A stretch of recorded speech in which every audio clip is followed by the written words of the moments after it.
donc c'est effectivement grâce au muséum que nous avons pu vous contacter et que vous avez accepté de venir, et je vous en remercie.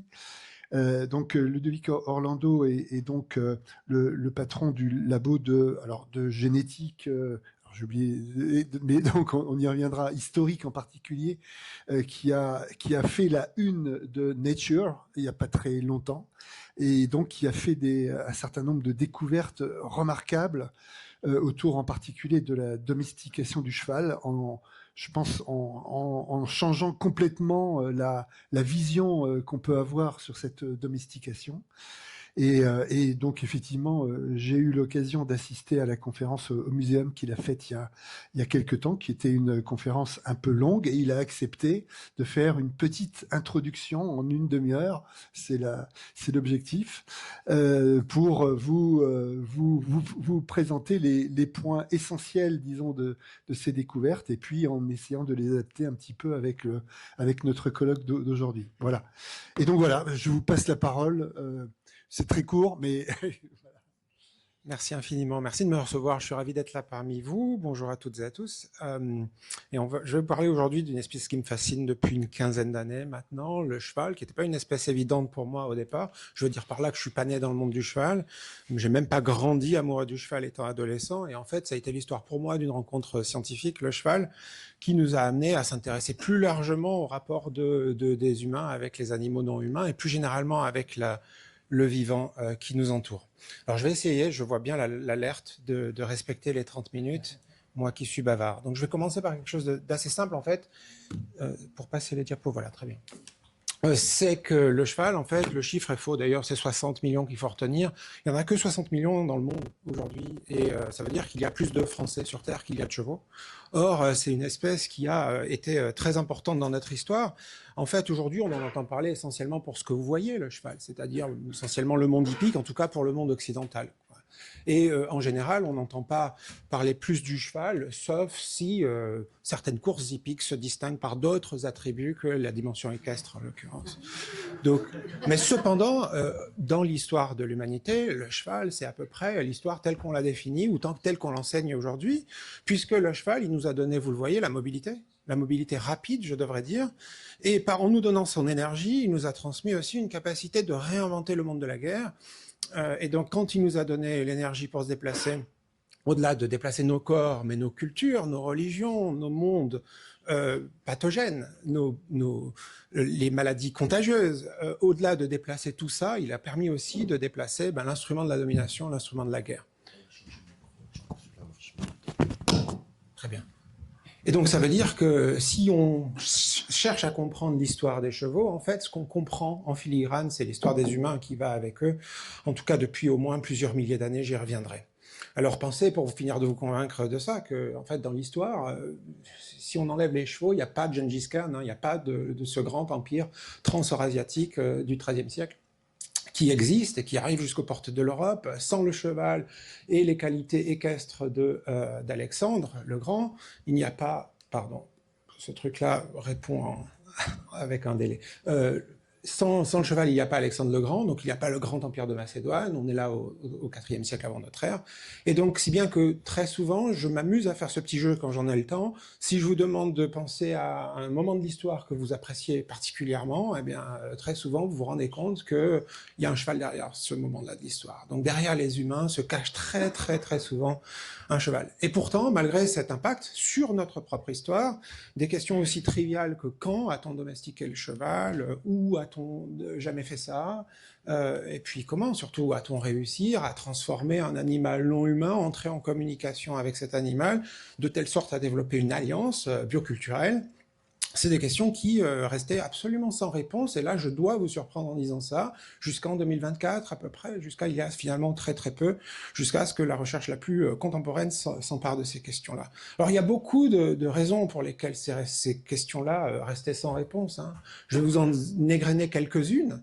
La première, c'est que, évidemment, quand on voyage dans le passé, souvent on se munit de l'instrument de l'archéologie, et parfois les archéologues ont la chance de trouver des contextes tels que celui-ci, c'est-à-dire où les chevaux, manifestement, sont enterrés à nos côtés, qui dessinent dans le paysage archéologique véritablement l'histoire d'une intimité entre ces deux mondes-là. Donc quand les archéologues voient ça, évidemment qu'il est indiscutable de penser qu'il y a une relation de domestication qui s'est déjà développée à ce moment-là.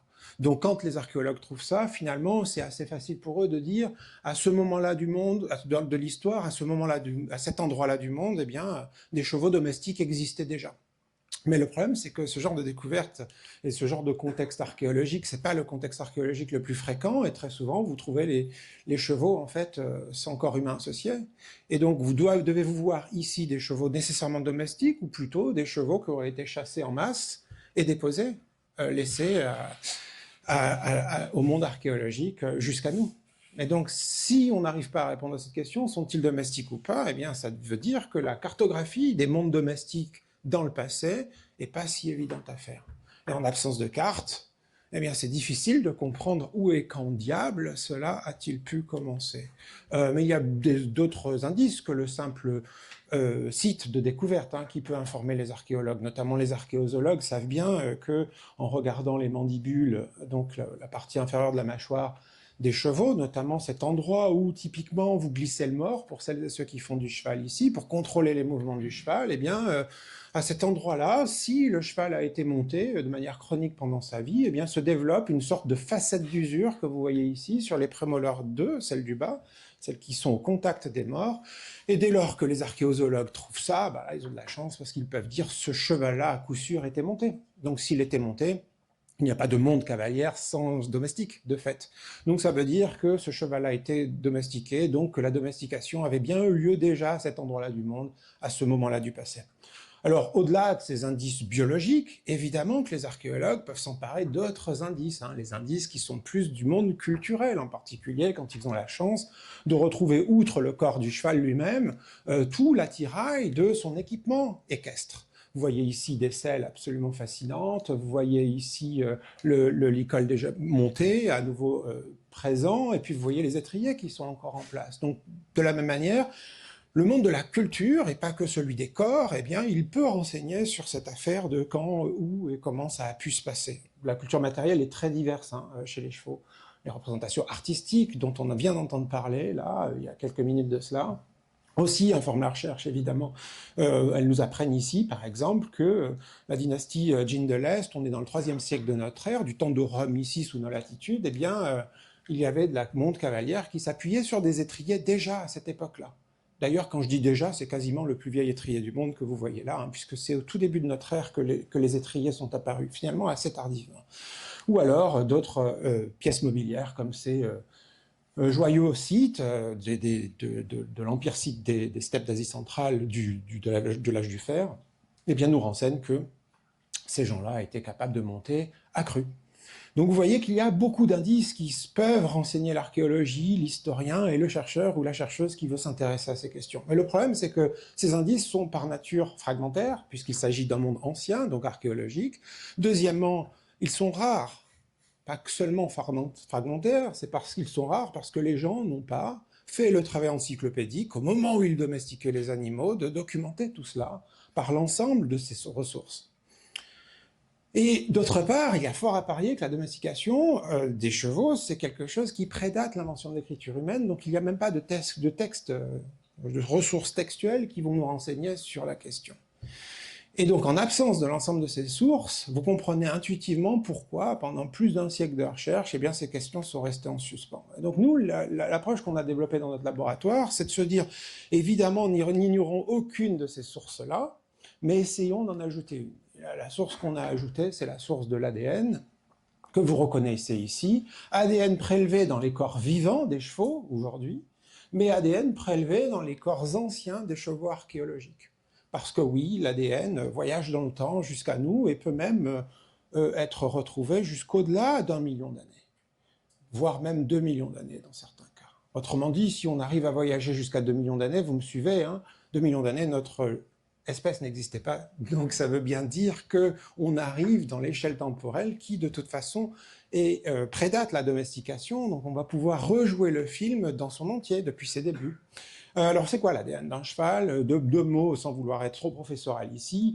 Le caryotype, l'ensemble des chromosomes d'un cheval. Donc, les chromosomes, c'est ce qui contient essentiellement des molécules d'ADN. C'est 32 paires de chromosomes. Les humains n'en ont que 23. Hein. Donc, le nombre de chromosomes change d'une espèce à l'autre. Et donc, ça, il faut que vous sachiez que c'est beaucoup d'informations génétiques. C'est 2,5 milliards de lettres pour aller vite. Chez les chevaux, 2,5 milliards de lettres, c'est un texte énormissime. Alors, selon les humeurs, je crois que j'ai gardé celle que j'avais donnée au muséum, j'essaie de vous faire toucher du doigt ce que ça veut dire 2,5 milliards de lettres. Très souvent, quand j'ai un petit moment moins de temps qu'aujourd'hui, je dis l'œuvre de Proust intégrale, c'est 10 millions de lettres. Donc l'ADN d'un cheval, c'est quelque chose comme 250 fois l'œuvre de Proust. Mais aujourd'hui, j'ai un petit peu plus de temps, donc je peux vous parler de la première prix Nobel de littérature, Emma Lagerlöf, qui a eu au début du XXe siècle le prix Nobel de littérature pour les fabuleuses aventures de Niels, qui était un texte, une série de textes, des nouvelles qui se suivent, qui font à elles seules 900 000 lettres. Donc vous voyez que dans chacun des chevaux, en fait dans chacune des 75 000 milliards de cellules qui constituent un cheval, il y a 2700 fois le premier prix Nobel de littérature. Ça veut dire qu'il y a énormément d'informations qui s'y nichent dans cette molécule qu'on appelle ADN.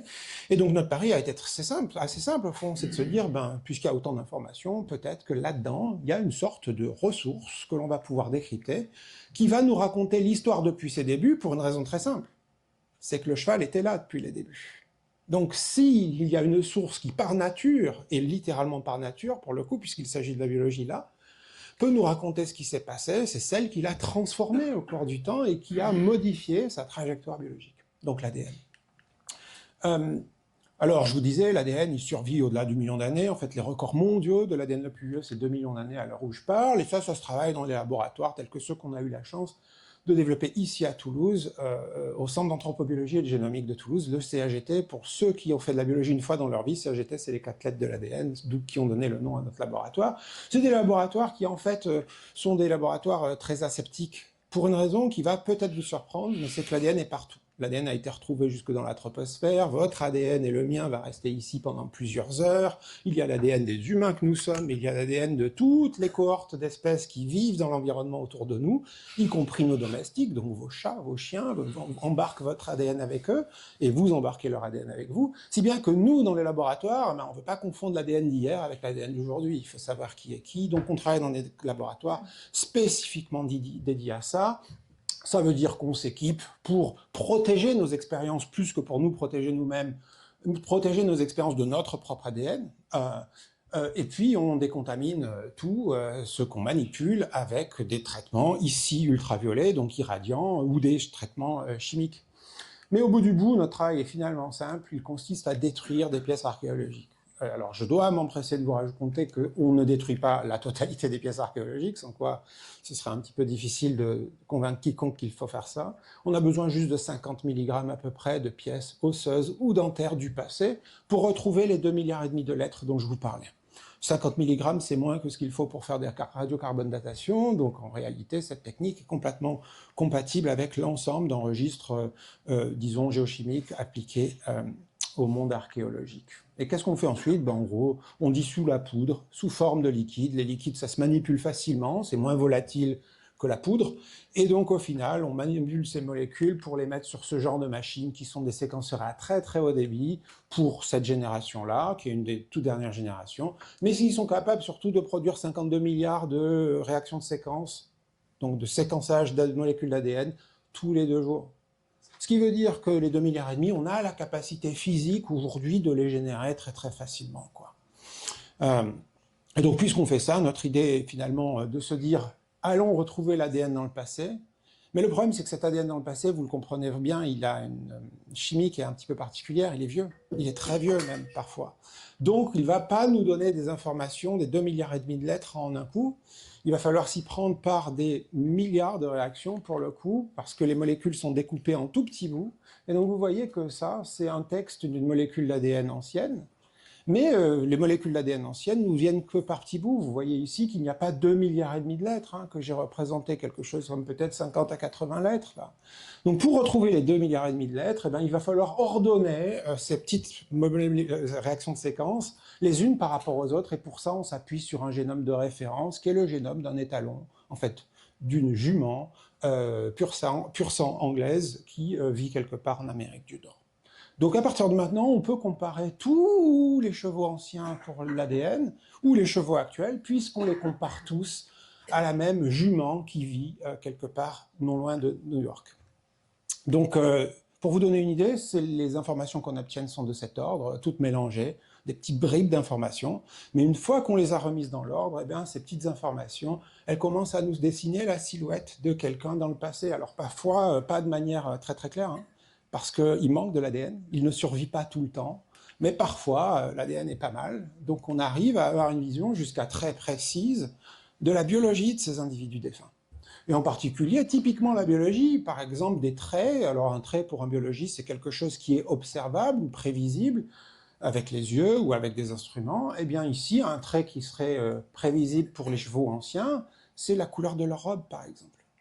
Bon, je ne vous ai pas montré de peau à part dans une des photographies. La plupart du temps, ce sont des squelettes qu'on le retrouve.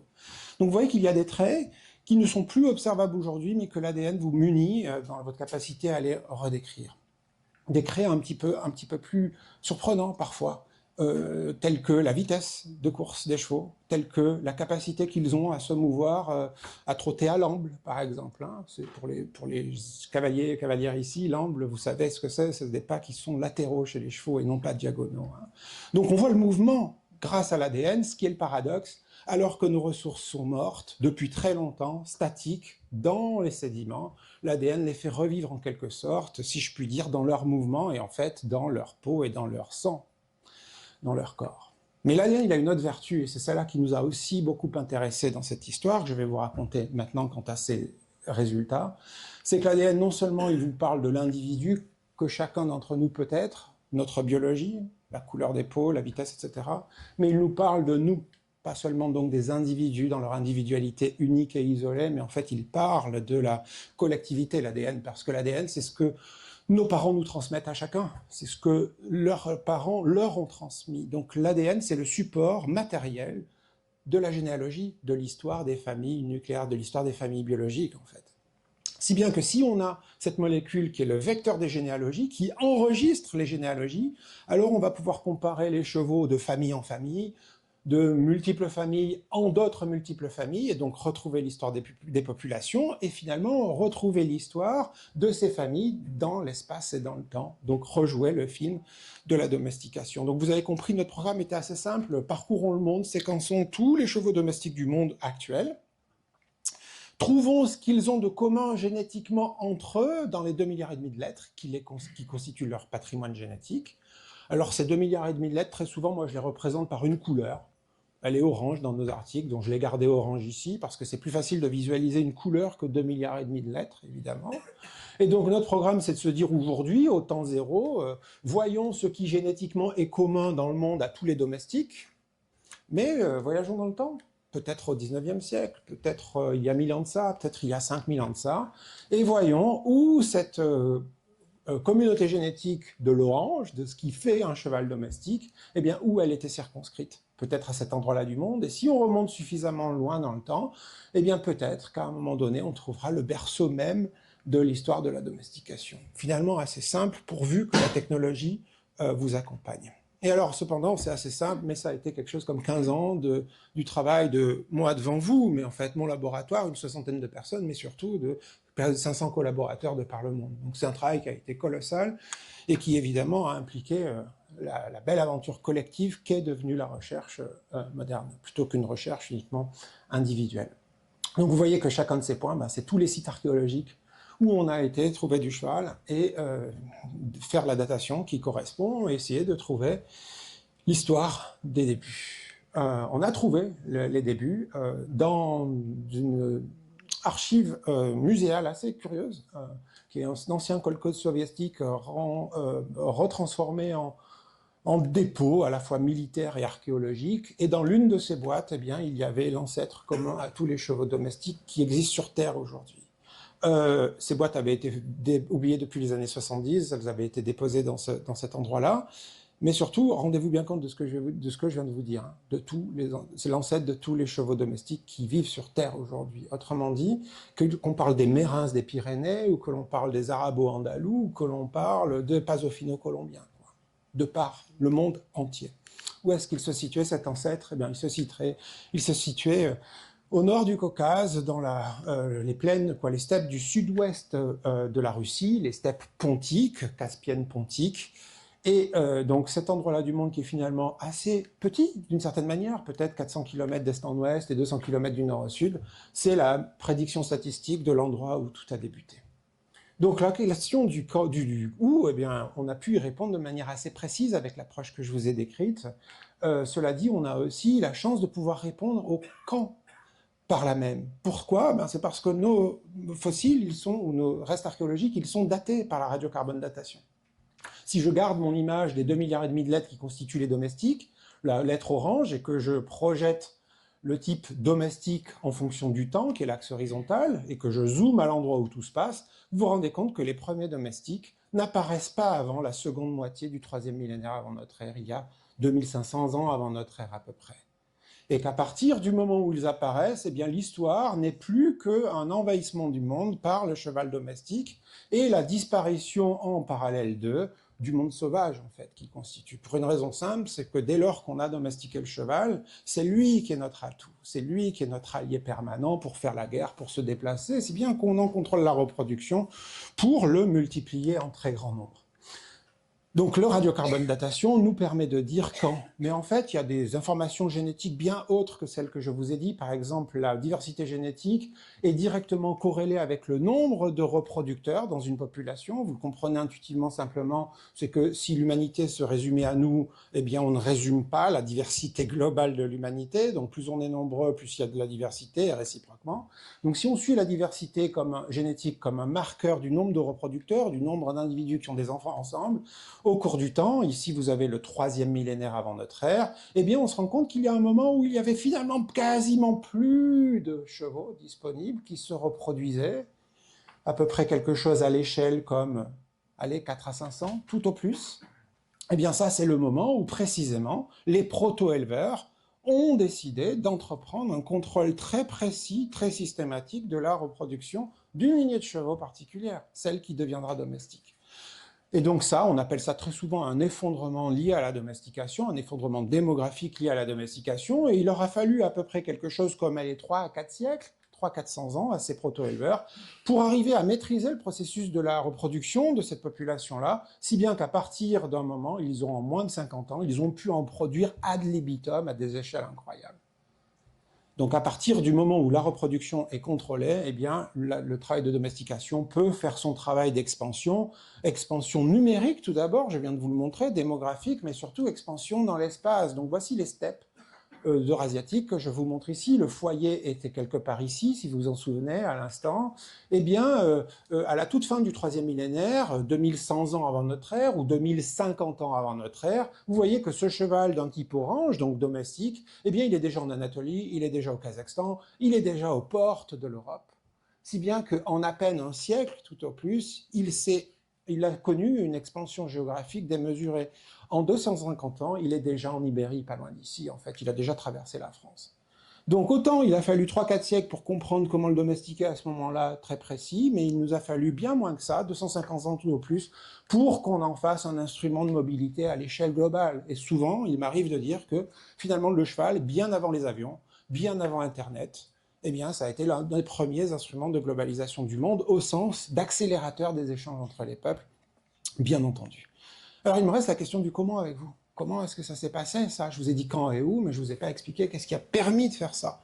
Et je vais l'expliquer ça avec ma casquette de biologiste. Hein. Je ne prétends pas être autre chose qu'un biologiste. Et donc, un biologiste, ce qu'il peut faire, c'est que quand il a ces 2,5 milliards de lettres, il peut faire un jeu très très simple.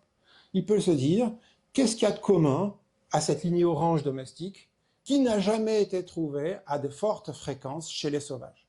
Parce que si c'est très commun à tous les domestiques, mais très fréquent chez les domestiques, ça doit vouloir dire que c'est très important pour les domestiques. Et donc peut-être qu'en trouvant ces lettres-là, on va retrouver les lettres, les changements génétiques qui ont été sélectionnés par les proto-éleveurs, qui ont changé par les caractères qu'ils portent, ces lettres-là, qui ont changé la biologie du cheval à tel point qu'il puisse devenir notre ami. Et je suis ravi de vous dire qu'on a trouvé un changement comme ça, 1 sur 2,5 milliards. Voilà pourquoi il était crucial qu'on regarde les 2,5 milliards de lettres, sans quoi il y avait de fortes chances qu'on le loupe. Il est localisé à un endroit très précis du chromosome 9, c'est un A qui est devenu un C, très fréquemment chez les domestiques, et pas n'importe quand dans le temps. Je reprends le temps dans le passé, nous vivrons ici, le passé serait vers la droite. Vous voyez que cette lettre, le C, là, à la position du chromosome 9 dont j'ai parlé, était très rare au début du 3e millénaire. Mais pendant cet effondrement lié à la préparation de cette lignée domestique, dans la seconde moitié du 3e millénaire, eh bien vous voyez que ce C devient très fréquent jusqu'à quasiment dominer l'ensemble du monde des chevaux. Donc ce C, il est sélectionné par les éleveurs exactement au moment et à l'endroit où se passe la domestication. Et donc on voudrait savoir ce que ça fait, ce C-là, puisqu'il n'est pas tout à fait neutre. Alors ça, c'est plus difficile à faire comme travail, et c'est un travail qui nous a pris des années dans mon laboratoire. Et ce qu'on peut faire, c'est modifier la génétique d'animaux modèles, tels que la souris, qui est un animal de laboratoire, et voir, en mettant ce C au bon endroit du génome de la souris, voir qu'est-ce que ça change dans la biologie de cet animal. Peut-être que ça change rien du tout, notre hypothèse serait fausse, peut-être que ça change énormément. Et en fait, ce qu'on mesure ici, c'est un caractère très facile, c'est la coordination motrice des animaux. Eh bien, on va mesurer le temps qu'il leur faut aux souris pour tomber. Celles qu'on a modifiées, c'est celles qui sont notées KO ici. Et si on avait le temps, ce qui va me manquer aujourd'hui, je pourrais courir le film jusqu'à la fin pour vous montrer, littéralement montrer visuellement, que les souris modifiées ont une capacité de coordination motrice décuplée, quoi. Elles gagnent la compétition par rapport à des souris qui ne porteraient pas cette mutation-là. Autrement dit, cette lettre, elle est au bon endroit du monde, elle augmente en fréquence dans les populations parce qu'elle est sélectionnée par les éleveurs, sûrement pour cette raison, parce qu'elle change la mobilité de l'animal. Cette même lettre, elle a d'autres effets qu'on a pu mesurer, notamment ici, vous avez une représentation en scan à tomographie du squelette des souris. Quand on peut mesurer la hauteur relativement à la longueur de l'épine dorsale, que vous voyez là, ici, la colonne vertébrale, et ce ratio entre la hauteur et la longueur, eh bien, il vous dit une idée de la courbature de cette colonne vertébrale. Plus la hauteur est grande, plus la souris est bossue, plus elle est faible, plus la souris a un dos plat d'une certaine manière. Eh bien, sachez que si vous portez le C en un cheval, en étant cheval, eh bien, la hauteur se réduit, si bien que le dos du cheval devient beaucoup plus plat. Donc voilà une mutation qui donne le dos plat, qui donne une capacité motrice décuplée et qui est sélectionnée au bon moment et au bon endroit du monde. Voilà pourquoi on pense que c'est un des caractères génétiques, le seul qu'on a pu identifier à ce jour, qui a rendu possible biologiquement la monte cavalière il y a un petit peu plus d'il y a 4000 ans de ça, 2000 ans avant notre ère. Alors, puisque on se situe aujourd'hui dans le cadre plus large de la domestication, je ne voulais pas vous laisser là. Je me dois de vous dire quelque chose de la domestication et de son rapport à la domination. Et en particulier, pour ce qui est de la domination, je n'ai pas trouvé mieux dans nos travaux que vous parlez du rôle que les chevaux ont eu dans la colonisation des Amériques. Je ne vais pas avoir le temps, sauf dans des discussions, si vous voulez, de vous décrire toute notre méthodologie de travail, notamment en impliquant et en co-construisant avec des peuples premiers, notamment les peuples Lakota Sioux, des plaines du sud-ouest des États-Unis. Mais nos travaux, qui ont pris quelque chose comme une petite dizaine d'années en parallèle des autres, nous ont permis d'aboutir à ce modèle-là. C'est que oui, il y avait des chevaux aux Amériques. En fait, la famille, le genre, l'espèce, cheval, apparaît aux Amériques à des temps très différents. Mais oui, ce cheval s'éteint il y a environ 12 000 ans de cela. Il s'éteint à l'issue des grands changements climatiques de l'ère dite du Paléolithique supérieur. Et donc quand on entre dans l'Holocène, qui est la période dans laquelle on se situe encore aujourd'hui, les chevaux disparaissent aux Amériques, en Amérique du Nord. Il n'y avait pas de chevaux aux Amériques du Sud, c'était d'autres espèces. Et ce que nos travaux ont montré, c'est que le cheval qui est aujourd'hui aux Amériques, que ce soit en Amérique du Nord et en Amérique du Sud, eh bien, c'est un cheval qui descend des conquistadors. Donc, c'est quelque chose qui arrive de l'Europe. Donc, c'est des chevaux de cette lignée orange dont je parlais qui revient. Mais sauf que nos travaux ont montré qu'ils arrivent très tôt. Et ils passent à la main des peuples indigènes directement, quasiment directement, au plus tard en l'année 1600. Alors que les modèles classiques prévoyaient que les Indiens des Amériques récupèrent le cheval colonial à la fin du XVIIe siècle, lors d'un épisode célèbre qui est la révolte des Pueblos de 1680, où les Pueblos, donc une nation première, s'emparent du pouvoir du Nouveau-Mexique, donc du pouvoir conquistador, et pendant une vingtaine d'années, et donc redistribuent toutes les ressources sur lesquelles ils mettent la main, notamment les chevaux, à l'ensemble des territoires des plaines. Bien, nous, on a montré que ça s'est passé très très vite, cette transition. Autrement dit, entre le début du XVIe et la fin du XVIe, ou le tout début du XVIIe, eh bien, en à peine 3 générations humaines, tout au plus, certains peuples indigènes des Amériques se réinventent complètement comme un peuple cavalier. Mais pour vous montrer le lien avec la domination et avec la colonisation, je vais vous montrer 2 graphiques avant de conclure. Celui-là, il vous montre dans l'axe vertical la proximité génétique des chevaux avec des chevaux de variété ibérique, on va dire des chevaux de conquistadors pour aller vite. Quant à son axe horizontal, il vous montre la proximité génétique des chevaux avec les chevaux britanniques, on va dire ceux du pouvoir colonial de la fin du XVIIIe siècle et du début du XIXe siècle, celui qui a donné les États fédérés des États-Unis d'Amérique.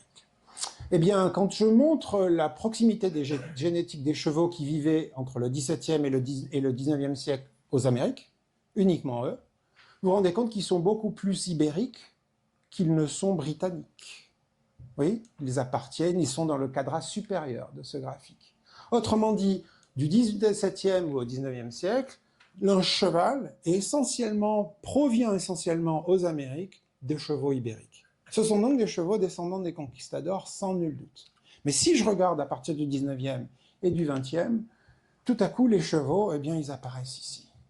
Ils apparaissent beaucoup plus britanniques qu'ils n'étaient ibériques au préalable.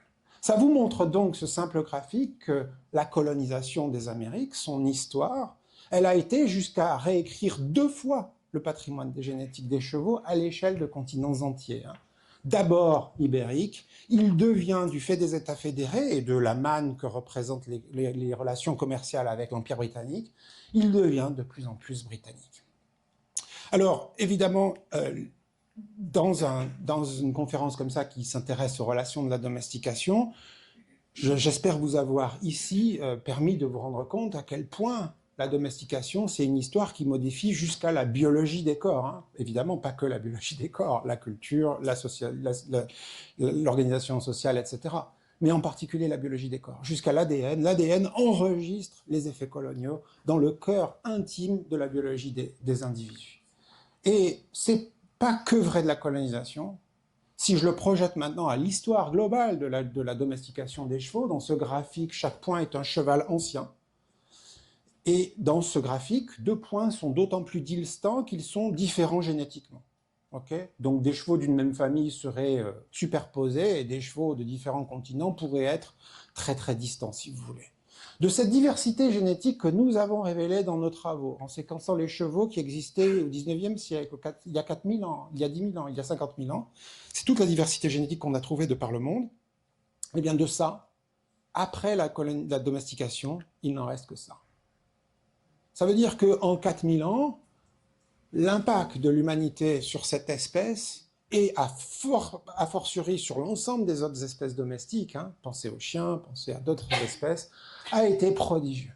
Donc l'histoire de la domestication, c'est une histoire évidemment biologique que je vous ai racontée et historio-culturelle, qui est l'histoire d'une rare lignée qui a un succès prodigieux, mondial, global et systématique, mais c'est en même temps la décadence, la disparition, l'extinction programmée de l'ensemble des autres lignées sauvages qui existaient sur Terre. Il n'existe guère qu'à ce jour une autre lignée qui n'est pas tout à fait domestique, mais je n'ai pas le temps de m'appesantir là-dessus. Tout ça pour vous dire, et je finis là-dessus, que les chevaux que l'on représentait dans le passé comme les chevaux ici de Chauvet, de la grotte Chauvet, datés aux environs d'il y a 32-33 000 ans, on va dire, pour aller vite. Typiquement, vos yeux auraient envie de croire, comme on le lit dans chacun des livres s'emparant des chevaux, que ce sont les ancêtres des chevaux de Przewalski. Nos travaux génétiques ont montré qu'ils n'avaient rien à voir génétiquement. Donc, parfois, les yeux ne suffisent pas à faire science, évidemment. Alors, mais je ne vais pas vous laisser sur cette note absolument tragique, parce qu'en même temps qu'il y a eu une érosion génétique colossale de ces chevaux, eh bien, en même temps, l'histoire de la domestication des chevaux en particulier, c'est l'histoire de la rencontre de peuples qui n'ont rien à voir les uns avec les autres. Et pas nécessairement dans un rapport nécessairement colonial ou de domination. Quand je suis allé échantillonner des chevaux, que ce soit dans les Andes ou en Mongolie ou dans les plaines sud-ouest des Amériques, eh bien, à chaque fois, le fait que nous avions l'intérêt pour le cheval en commun suffisait à rentrer en dialogue, suffisait finalement à faire humanité. Et donc, il ne faut jamais oublier que le cheval, eh bien, c'est cet instrument fabuleux, peut-être des guerres, de la domination et des déplacements, mais c'est tout autant, et celles et ceux qui ont eu la chance de faire l'expérience du cheval, par la monte ou par le contact de cet animal, savent bien que c'est tout autant le trait d'union entre les peuples. Et donc, je vous invite donc à réfléchir à ça et à ne pas regarder l'expérience domesticatoire uniquement sur son versant le plus dominateur. Je vous remercie.